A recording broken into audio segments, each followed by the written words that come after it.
One of the great secrets that I uncovered is that, of course, the coal industry began with slavery in Virginia with the Americans in the 1740s and 50s. In fact, the French philosopher Rochefoucauld, when he came to Thomas Jefferson, he couldn't believe that Jefferson would allow slaves to have harnesses around their necks and their waists dragging, working like human bulldozers and dying like flies.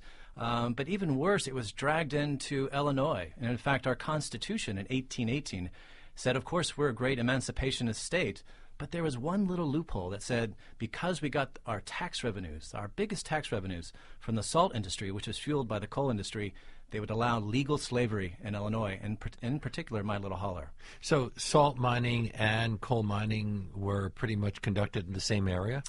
Often it would go hand in hand because in order to get the salt, you had to boil it. And, of course, they deforested the area quite quickly.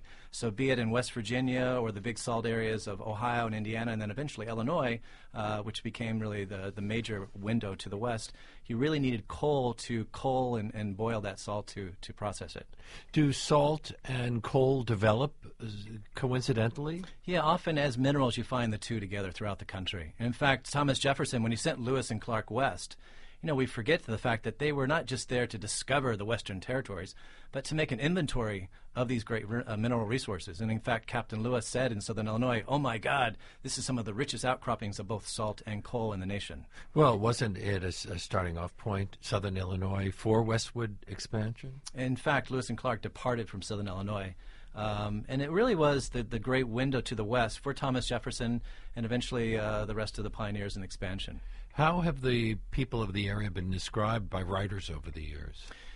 Probably no other region outside of Appalachia has been so maligned as southern Illinois. Of course, when we think of Illinois, we think of Chicago and Al Capone and corn.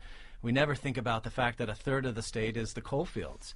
And part of my research was to find that those of us who grew in this coalfield areas, those who are from the backwoods, this incredible little shiny hills that stretches at the bottom third of the region, have always been written off with these stereotypes as sort of poor hillbillies who don't matter.